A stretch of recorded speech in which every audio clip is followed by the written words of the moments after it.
ஆண்டவராகிய இயேசு கிறிஸ்து நாமத்தினால யாவருக்கும் அன்பின் வாழ்த்துதல். என்னோட கூட திருப்பிக் கொள்ளுங்க. ரோமர் 10ஆம் அதிகாரம் 9வது வசனம், 10வது வசனம், 11வது வசனம்.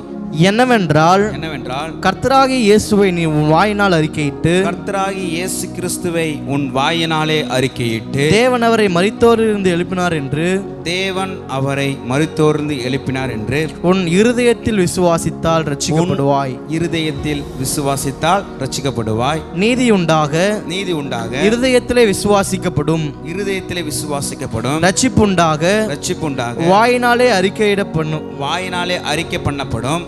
அவரை விசுவாசிக்கிறவன் எவனோ அவன் வெட்கப்பட்டு போவதில்லை, அவன் வெட்கப்படுவது இல்லை என்று வேதம் சொல்லுகிறது. எதிராம சொல்றீங்க, வேதம் தெளிவாக சொல்லப்பட்டிருக்கிறது. கர்த்தராகிய இயேசு கிறிஸ்துவை உன் வாயினால் அறிக்கையிட வேண்டும்.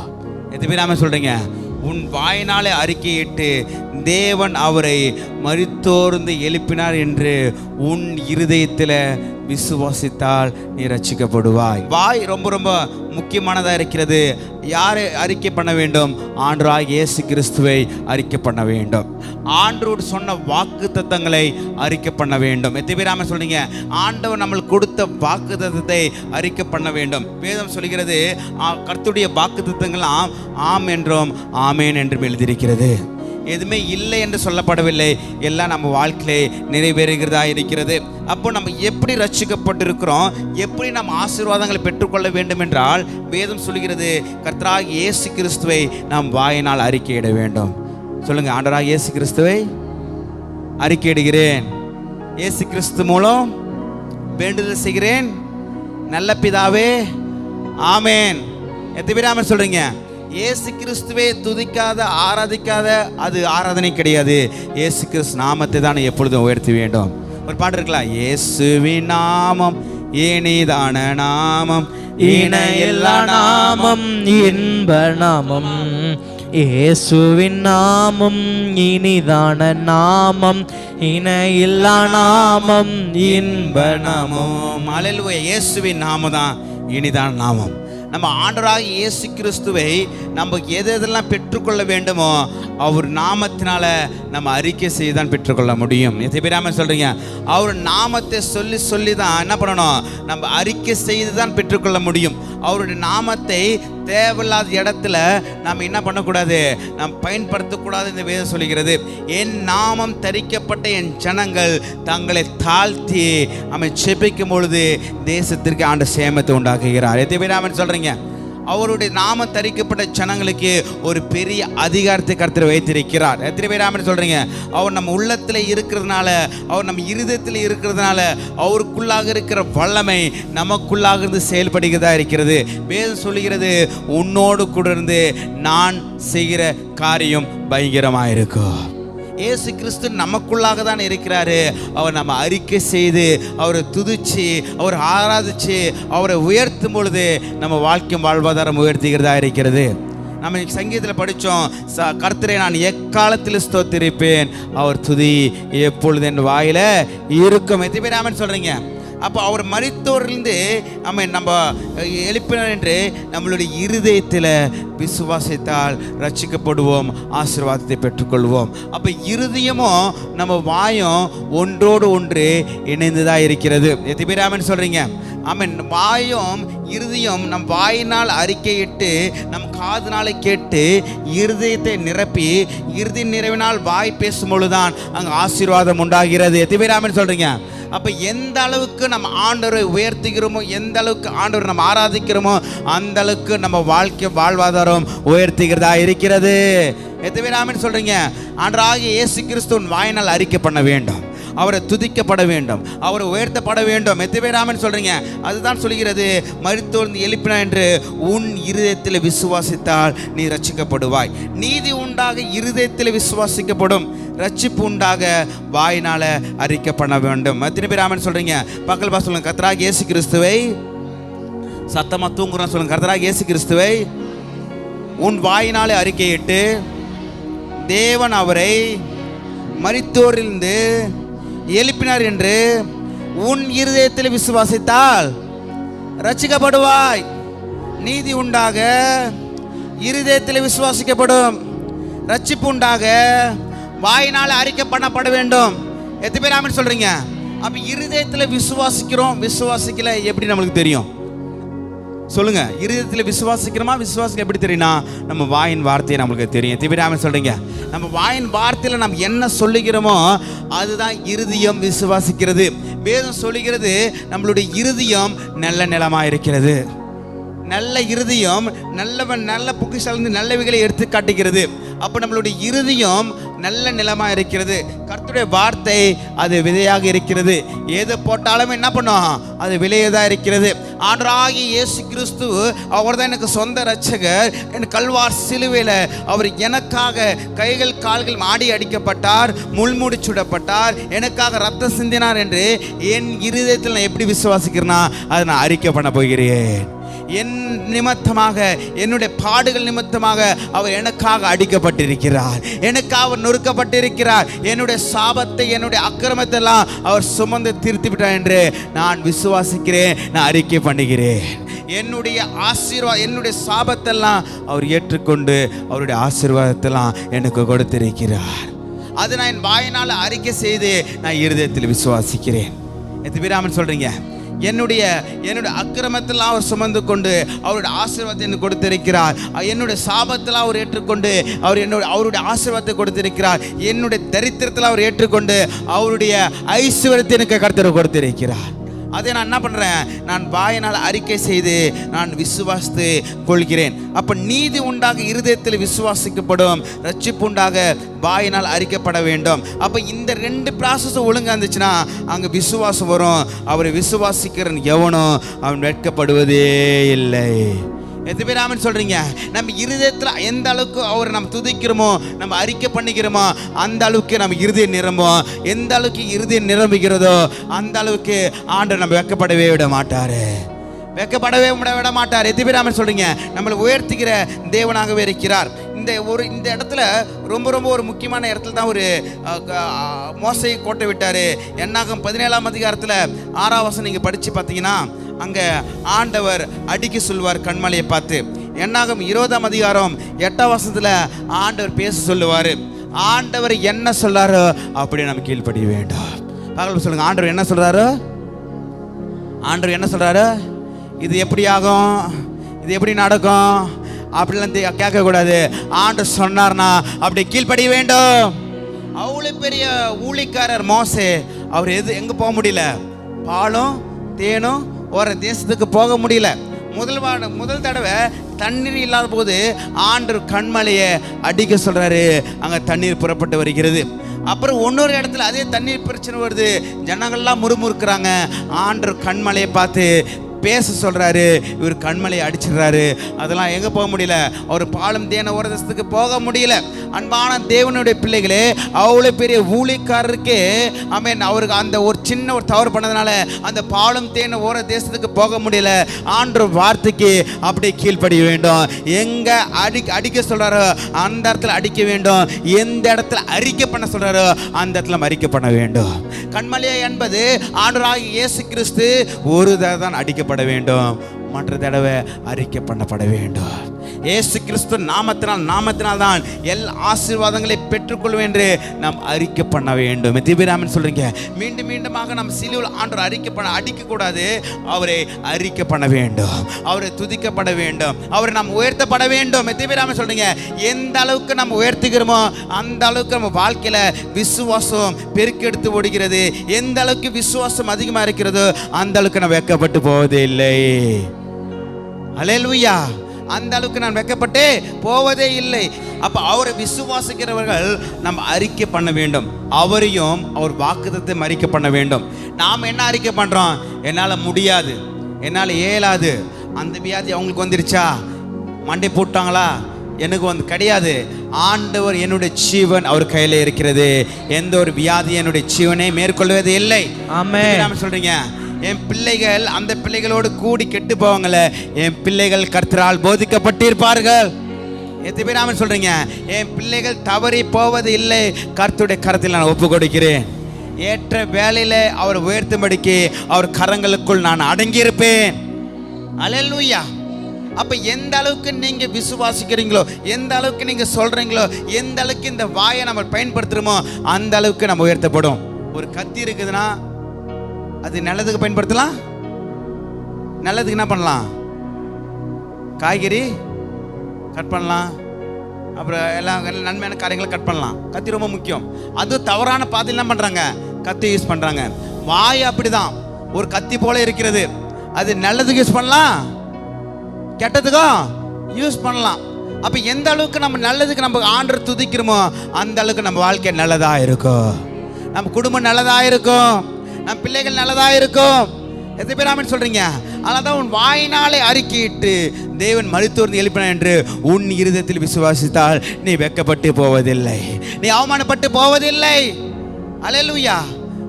அப்போ பெத்தவங்க சாபம் என்ன வருது, சபிக்கிறதா இருக்கிறது. பிள்ளைகள் பார்த்து நம்ம என்ன பண்ணக்கூடாது, நீங்கள் சொல்கிற வார்த்தைகள் அப்படி என்ன பண்ண பழிச்சு போகுது. அப்போ ஒரு காலத்தில் பெற்று வாழ்த்து, நேற்று கூட ஜோசப்புக்கு தடுப்பூசி போட்டு 2 நாளாக ஜுரம். நேற்று கூட நான் 12 மணிக்கு 1 மணிக்கு நாங்கள் மருந்து ஊற்றுறோம், தூங்குது ஒரு 2 மணிக்கு மேலே தான். அப்போ இவ்வளோ கஷ்டப்பட்டதை எல்லாம் பிள்ளைகளை பெற்று வளர்த்துருப்பாங்க. ஆனால் அந்த பிள்ளைகளை வாழ்ந்த பிறகு என்ன பண்ணுறாங்க, கல்யாணம் ஆகிட்டு திருமணம் ஆகிட்டு போயிட்ட பிறகு அந்த பிள்ளையை சபிக்கிறாங்க. அப்படியே சொல்கிறாங்க பாருங்க. அப்படி பார்க்கும்போது கேட்கும்போது ரொம்ப கஷ்டமாக இருக்குது. அப்போ என்ன இருதயத்தில் நீங்கள் நிறைஞ்சிருக்குதோ, என்ன நீ அறிக்கை செய்கிறியோ அப்படியே வாழ்க்கையில் பழிக்கிறதா இருக்கிறது. இல்லை, என் பிள்ளைகள் கர்த்தரால் போதிக்கப்பட்டு இருப்பார்கள், என் பிள்ளைகள் சமாதானம் பெரிதாக இருக்கும், என் பிள்ளைகள் வாழ்வை நான் காண்பேன், தீங்கு அணுகுவதில்லை, சாபம் அணுகுவதில்லை, பிசாசு மேற்கொள்வதில்லை, ஆமென், கஞ்சாக்கு அடிமையாவதில்லை, குட்டிக்கு அடிமையாவதில்லை, என் பிள்ளைகள் வாழ்ந்திருப்பார்கள், உயர்ந்திருப்பார்கள், ஏற்றவே நான் திருமணம் பண்ணுவேன், நான் பேரன் பேத்திகளை பார்ப்பேன் என்று நம்ம எந்த அளவுக்கு நம்ம அறிக்கை செய்கிறோமோ அந்த அளவுக்கு கர்த்தர் நிறைவேற்றுகிற தேவனாக இருக்கிறார். கரங்களை தட்டி மையம் படுத்துங்க. தேவராமன் சொல்றீங்க. அல்லேலூயா. எனக்கு ஒரு பெரிய ஒரு ஆசைனா சீக்கிரமா பேரம்பத்தி பார்க்கணும். அல்லேலூயா. எங்க அம்மா சிரிக்குது பாருங்க. எனக்கு ஒரு 27 வயசு கல்யாணம் ஆச்சு, என் பசங்களுக்கு ஒரு 17 வயசுல கல்யாணம் பண்ணிடணும். அது முடிக்காதுங்க, அது நடக்காதுங்க.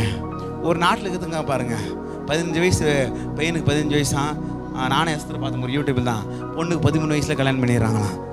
எந்த நாடு சொல்லுங்க, நான் முன்னாடி போயிடுறேன் அப்படின்னு சொல்லிட்டு புகழ் எதிர்பார்க்குறான், ஹரிஷுங்க எதிர்பார்க்குறான். எந்த நாடு சொல்லுங்க, நான் வீசா எடுத்துன்னு சீக்கிரமாக அந்த நாட்டுக்கு போய் சேர்ந்துடுறேன். நான் கருத்து நல்லவராக இருக்கிறார்.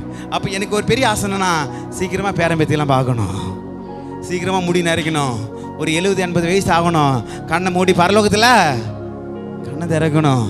சின்ன வயசில் அந்த வியாதி இந்த வியாதி ஆப்ரேஷனே நம்ம போகக்கூடாது, கத்தியே படக்கூடாது இயேசு கிறிஸ்து நாமத்தினால. ஆமீன் சொல்லுங்களேன். என் மேலே கத்தியே படக்கூடாது, நான் ஆப்ரேஷன் செய்யறதுக்குள்ளே போகக்கூடாது. ஆண்டவர் சுகமாக என்னை வைத்திருப்பாரு, பலமாக என்னை வைத்திருப்பாரு, அவருடைய தழும்புகளாலே நான் சுகமாவேன். கரங்களை தட்டி மகிமைப்படுத்துங்க. திபிராமன் சொல்றீங்க. அந்த அளவுக்கு நான் விசுவாசிக்கிறேன், அந்த அளவுக்கு நான் வாஞ்சிக்கிறேன். என் பையன் சொல்கிறான், ஐசக் மறுபடியும் எங்கே இருக்கான், ஐசக் எங்கே இருக்கான், ஐசக் அப்பா எனக்கு ஒரு பெரிய வீடு கட்டலாமா, பெரிய காருப்பா. ஐசக், ஜேக்கப், ஜோசப் பெரிய வீடுப்பா. அப்பா உங்களுக்கு ஒரு பெரிய வீடு நான் சொல்கிறேன், ஆனால் நீ மைக்கேல் மட்டும் போய் சொல்லாதுப்பா அப்படி சொல்லிட்டான். மைக்கேல் மட்டும் போய் என்ன பண்ணது, நம்ம மக்கள்லாம் பொறாம விட மாட்டாங்கடா, கட்டினா கூட வாங்கின்னு போக மாட்டாங்க, தூக்கின்னு போக மாட்டாங்க. ஏன்டா மைக்கேல் சொல்லணும், அவன் சொல்கிறான், மைக்கேல் மட்டும் சொல்லாதுப்பா நீ. அவன் எவ்வளோ உஷாராக்கிறான் பாருங்க.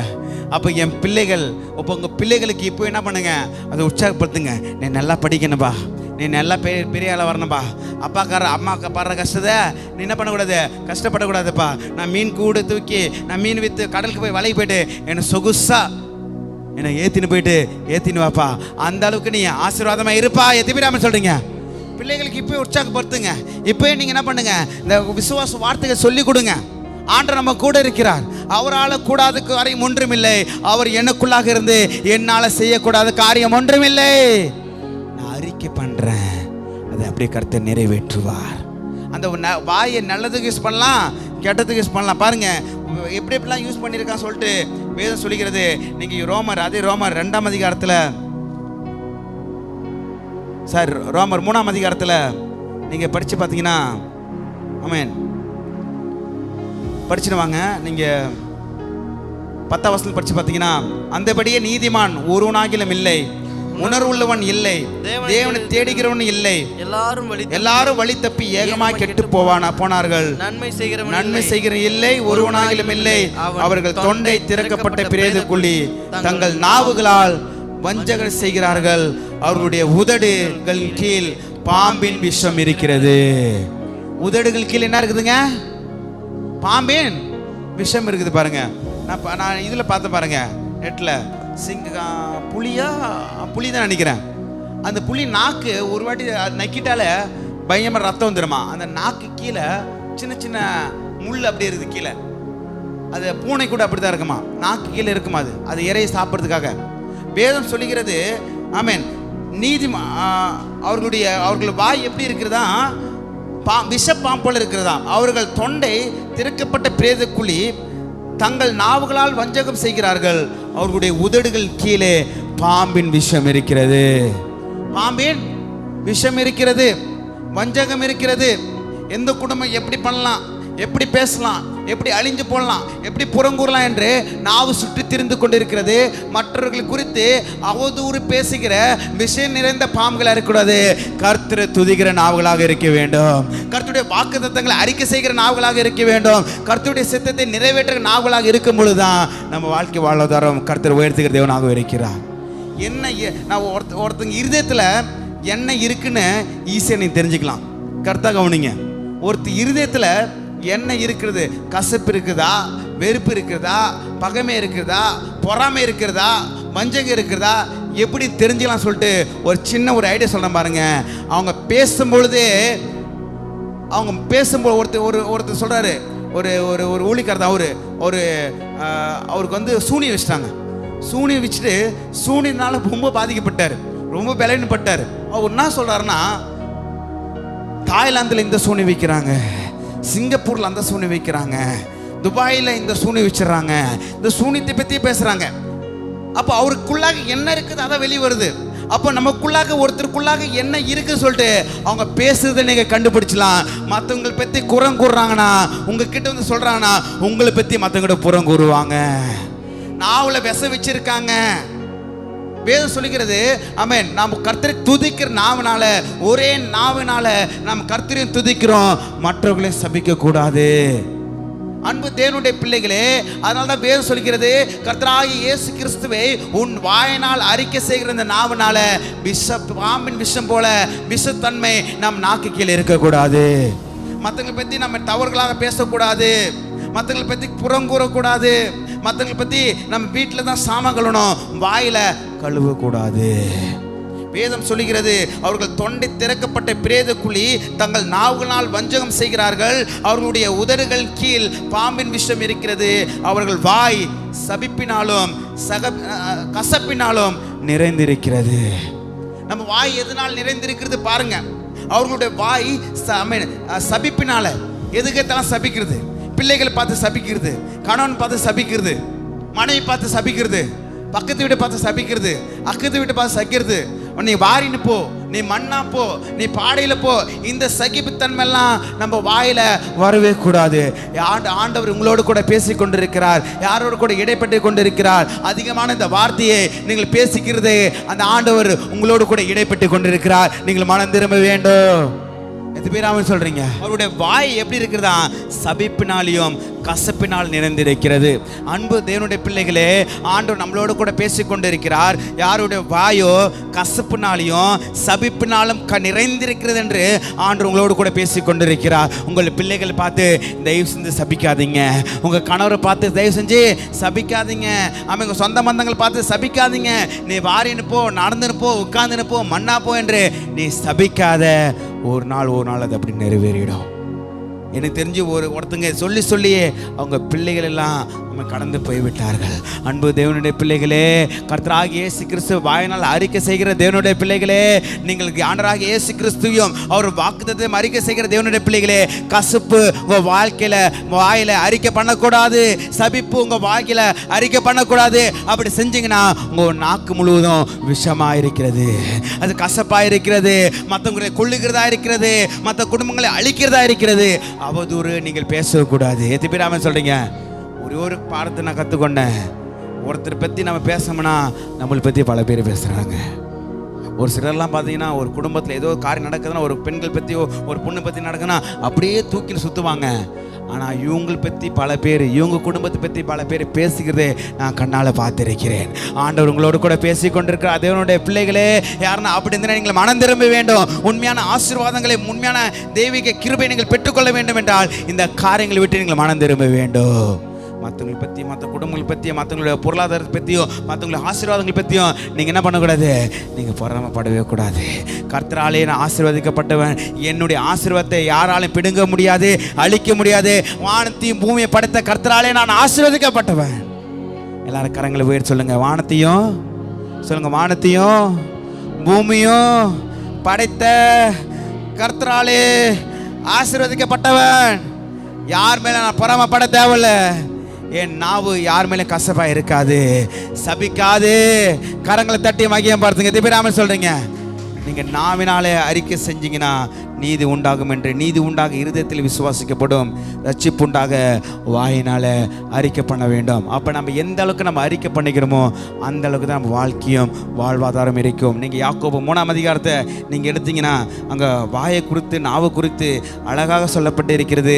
நீங்கள் பாருங்கள், 3ஆம் வசனம் படித்து பார்த்தீங்கன்னா, ஆமென், பாருங்கள், குதிரைகள் நமக்கு கீழ்ப்படிம்படிக்கு அவைகள் வாய்களின் கடிவாளம் போட்டு அவைகளுடைய முழு சரீரத்தையும் திருப்பி நடத்துகிறோம்.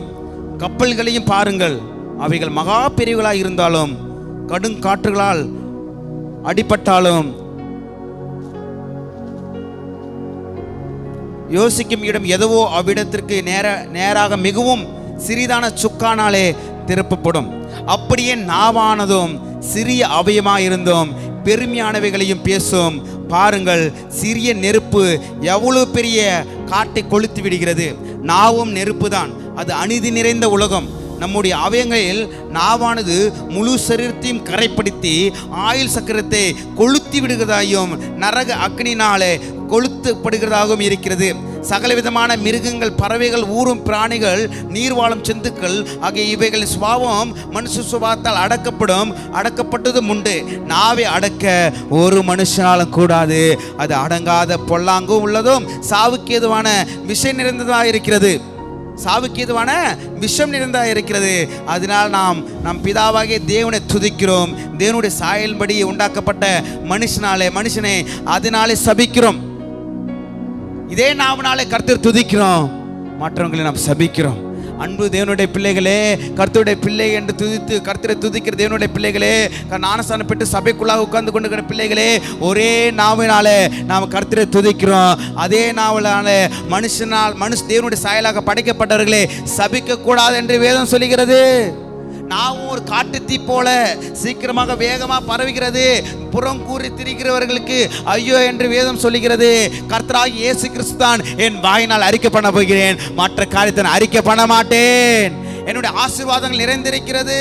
என் இருதயம் எதனால் நிறைந்திருக்கிறதோ அப்படிதான் என் வாழ்க்கை வாழ்வதாரமே இருக்கிறது.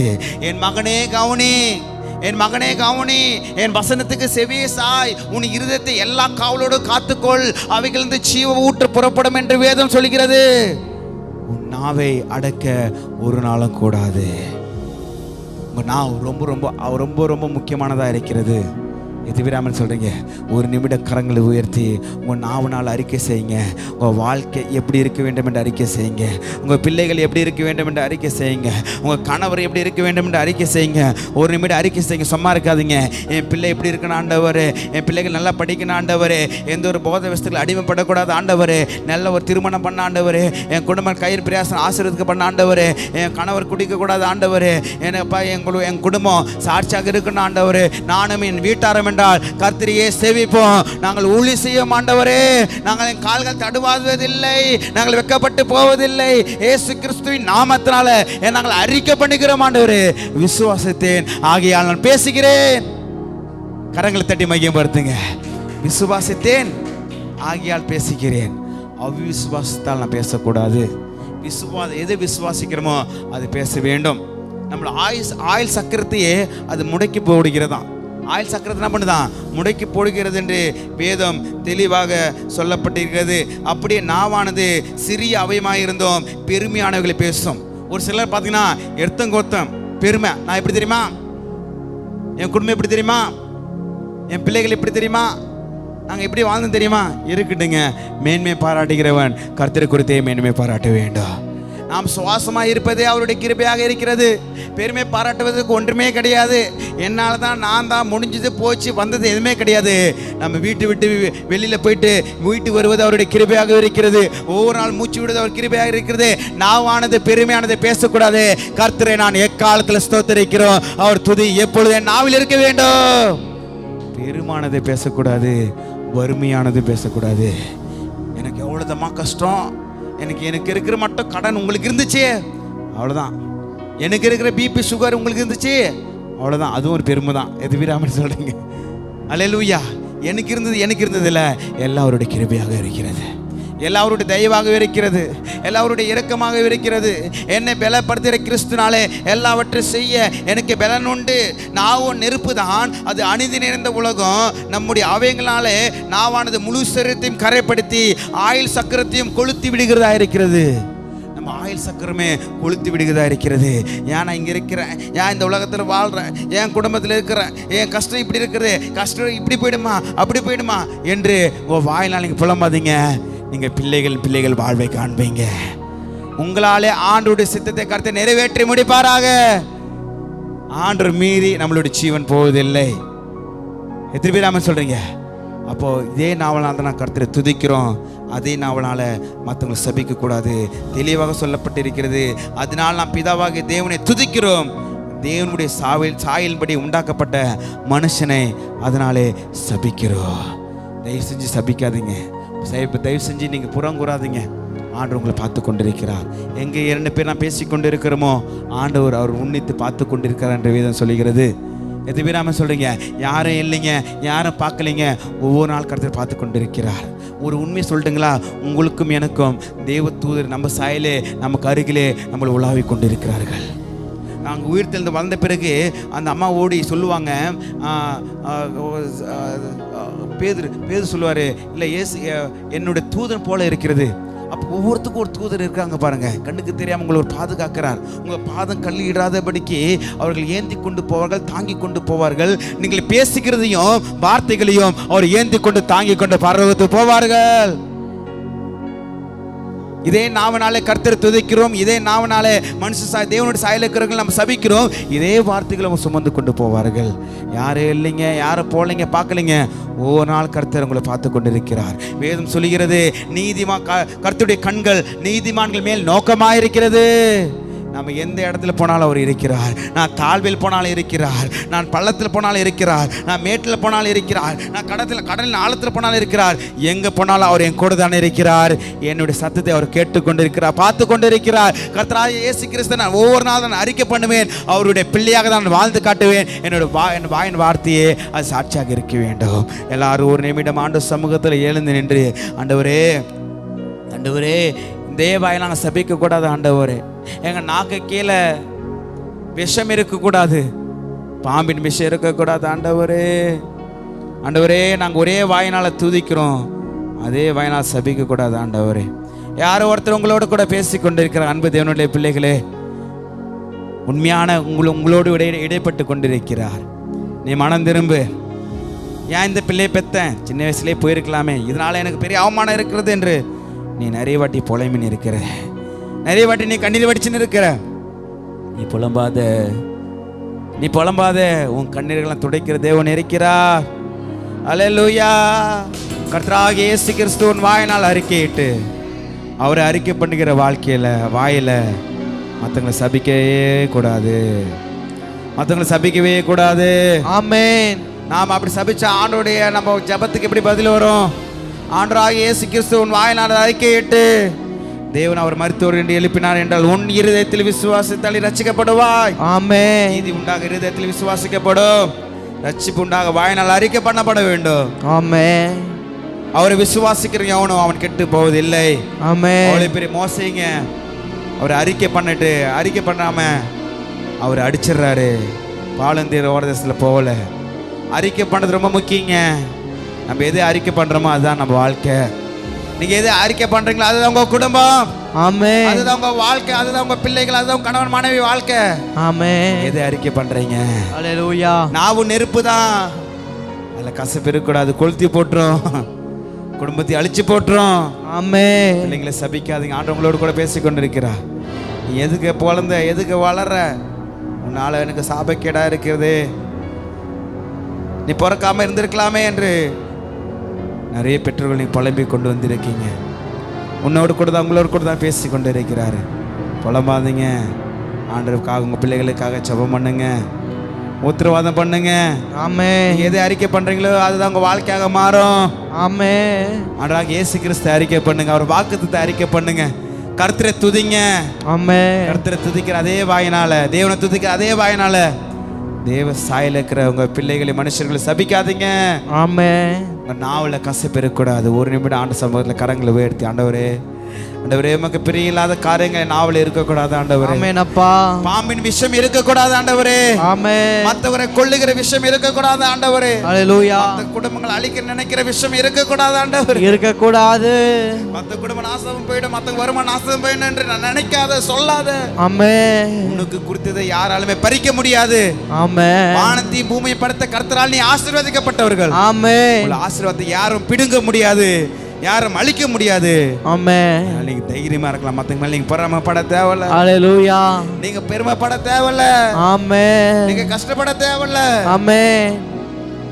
ஆண்டவர் தான் உங்களை நித்தியம் நடத்துகிறவர். ஹல்லேலூயா. சதா காலம் நடத்துகிற தேவன். ஆமென். அந்த நாவை வச்சு நீங்க எது வேணா பண்ணலாம், எது வேணா பண்ணலாம். உங்க இருதய நிறைவினால் வாய் பேசும் என்று சொல்லப்பட்டிருக்கிறது. ஆமென். விசுவாசத்தின் ஆகியால் நான் பேசுகிறேன். முதல் அதிகாரத்தில் முதல் போய் படிச்சீங்கன்னா ஆதியாகமத்தில் அவர் சொல்லி சொல்லி தானே எல்லாத்தையும் ஆண்டவர் உருவாக்குறாரு. ஒரு சாயலை படித்து நாம் தான் சொல்லி சொல்லி தானே உருவாக்க முடியும். நல்ல காரியத்தையும் உருவாக்க முடியும், கெட்ட காரியத்தையும் உருவாக்கி அழிக்க முடியும். ஆமென். நம்ம கரத்தில் இருக்கிறது, உன் வாயில சமயமாக இருக்கிறது என்று வேதம் சொல்லுகிறது. அதே வசனம் நீங்கள் படித்து பார்த்தீங்கன்னா 10ஆம் அதிகாரத்தில் ரொம்ப தூரத்தில் இருக்குல்ல, உன் வாயில் இருக்கிறது, அது ரொம்ப அருகில் இருக்கிறது என்று வேதம் சொல்கிறது. விசுவாசத்திலாகும் நீதியானது கிறிஸ்துவை இறங்கி வரும் பண்ணும்படி பரலோகத்துக்கு ஏறுகிறவன் யார்? அல்லது கிறிஸ்துவை மரித்தொழுந்து ஏறி வர பண்ணும்படி பாதாளத்துக்கு இறங்குகிறவன் யார் என்று உன் உள்ளத்திலே சொல்லாதிருப்பாயாக என்று சொல்லுகிறது. மன்றி இந்த வார்த்தைகள் உனக்கு சவிமாய் இருக்கிறது, உன் வாயிலும் உன் இருதயத்திலும் இருக்கிறது என்று சொல்லுகிறது. மிகவும் சமயமாக இருக்கிறது. உன் ஆசீர்வாதம் எங்க இருக்குன்னா உன் வாயிலையும் உன் இருதயத்தில் இருக்கிறது.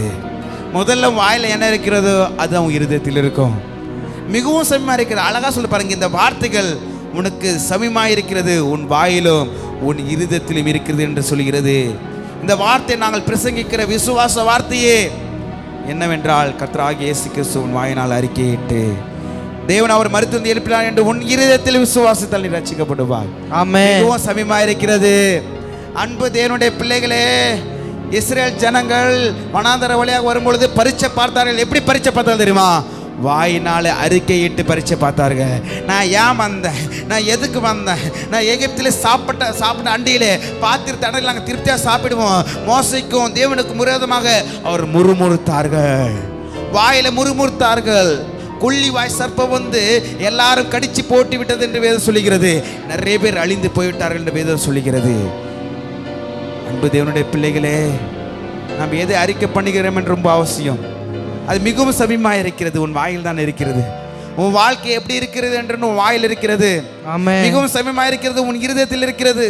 உன் பிள்ளைகள் எப்படி இருக்க வேண்டும், கணவரை எப்படி இருக்க வேண்டும், கையின் பிரயாசம் எப்படி இருக்க வேண்டும் என்று மிகவும் சமீபமாக இருக்கிறது.